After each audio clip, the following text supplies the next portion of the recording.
നമസ്കാരം. ടെലിവിഷൻ ചാനലുകൾ തമ്മിലെ മത്സരം ഇന്നും ഇന്നലെയും തുടങ്ങിയതല്ല. ബാർ റേറ്റിംഗിൽ ഒന്നാമതെത്താനുള്ള പൊരിഞ്ഞ മത്സരമാണ് ഇപ്പോൾ നടക്കുന്നത്. കുറെ കാലമായി ഒന്നാമതായിരുന്ന ഏഷ്യാനെറ്റ് ന്യൂസിനെ 2 ആഴ്ച റിപ്പോർട്ടർ TV പിന്നിലാക്കിയതും പിന്നീട് ഏഷ്യാനെറ്റ് 1ാം റാങ്ക് തിരിച്ചുപിടിച്ചതും എല്ലാം ചൂടേറിയ വാർത്തയായിരുന്നു. ഈ പോരിൽ ഒന്നാമതെത്താനുള്ള പൊരിഞ്ഞ ഓട്ടത്തിനിടെ ചാനലുകളിലെ ജീവനക്കാർ അനുഭവിക്കുന്ന വെല്ലുവിളികൾ ചെറുതല്ല. വിശ്രമമില്ലാതെ മണിക്കൂറുകളോളം പണിയെടുക്കാൻ ഫിറ്റായവരെ മാത്രമേ ചില ചാനൽ മേധാവികൾക്ക് പദ്യമുള്ളൂ. റിപ്പോർട്ടർ TV ചാനലിൽ നിന്ന് പടിയിറങ്ങിക്കൊണ്ട് അഞ്ജന അനിൽകുമാർ എന്ന റിപ്പോർട്ടർ എഴുതിയ കുറിപ്പാണ് സോഷ്യൽ മീഡിയ ഇപ്പോൾ ചർച്ച ചെയ്യുന്നത്. അഞ്ജന കോട്ടയത്തെ റിപ്പോർട്ടർ TVയുടെ ഓഫീസിൽ തെന്നി വീഴുകയും അതുമൂലം വലത് കൈക്ക് 2 ഒടിവുണ്ടാവുകയും ചെയ്തു. കൈ ഒടിഞ്ഞല്ലേ ഉള്ളൂ, വേറെ കുഴപ്പമൊന്നുമില്ലല്ലോ എന്നായിരുന്നു ചാനൽ തലപ്പത്തുള്ള ഒരു പ്രമുഖന്റെ മറുപടി എന്ന് അഞ്ജന കുറിച്ചു. വിശ്രമമില്ലാത്ത ജോലി കാരണം പ്ലാസ്റ്ററിൽ ഒതുങ്ങേണ്ട ചികിത്സ ശസ്ത്രക്രിയയിലേക്ക് നീണ്ടു. അടിയന്തര സർജറിക്കായി 4 ദിവസത്തെ അവധി ചോദിച്ചപ്പോൾ നിലമ്പൂർ ഇലക്ഷൻ കഴിയട്ടെ എന്നായിരുന്നു അടുത്ത മറുപടി.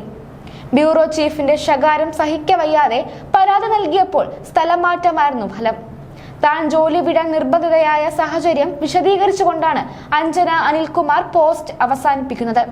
അഞ്ജന അനിൽകുമാറിന്റെ കുറിപ്പിന്റെ പൂർണ്ണ രൂപം ഇങ്ങനെയാണ്: ചില യാത്രകൾ അപ്രതീക്ഷിതമായി അവസാനിക്കും, അതുപോലെ ഒന്നാണ് ഇതും.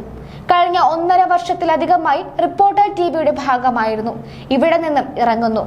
ഹെൽത്ത് ഈസ് വെൽത്ത് എന്നാണല്ലോ, അതിലും വലുതായി മറ്റൊന്നുമില്ല. ഒരു ദിവസം മുൻപ് കോട്ടയത്തെ റിപ്പോർട്ടർ TVയുടെ ഓഫീസിൽ തെന്നി വീഴുകയും അതുമൂലം വലത് കൈക്ക് 2 ഒടിവുണ്ടാവുകയും ചെയ്തു. കൈ ഒടിഞ്ഞല്ലേ ഉള്ളൂ, വേറെ കുഴപ്പമൊന്നുമില്ലല്ലോ എന്നായിരുന്നു ചാനൽ തലപ്പത്തുള്ള ഒരു പ്രമുഖന്റെ മറുപടി. അതുകൊണ്ട് തന്നെ പ്ലാസ്റ്റർ ഇട്ട കൈയുമായി ജോലിക്ക് കയറാൻ നിർബന്ധിതയായി. റെസ്റ്റ് ഇല്ലാത്ത ഓട്ടം കാരണം പ്ലാസ്റ്ററിൽ ഒതുങ്ങേണ്ടിയിരുന്നത് സർജറിയിലെത്തി. അടിയന്തരമായി ചെയ്യേണ്ടിയിരുന്ന സർജറിക്ക് വേണ്ടി 4 ദിവസം ലീവ് ചോദിച്ചപ്പോൾ നിലമ്പൂർ ഇലക്ഷൻ കഴിയട്ടെ എന്നായിരുന്നു അടുത്ത മറുപടി. അപ്പോൾ മുതൽ സ്ഥാപനം വിടാൻ മനസ്സുകൊണ്ട് തയ്യാറെടുത്തു.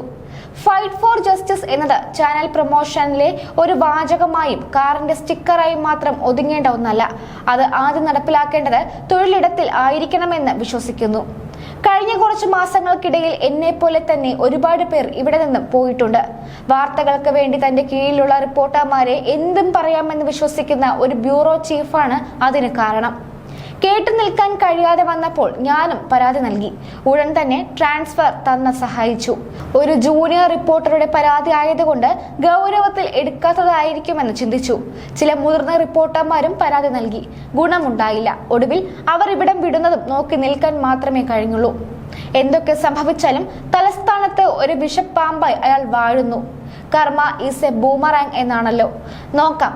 വീഴാൻ പോയപ്പോൾ ചേർത്ത് പിടിച്ചവരുണ്ട്. അവർ തന്നെയാണ് മുന്നോട്ട് നടക്കാനുള്ള ഊർജം പകർന്നത്.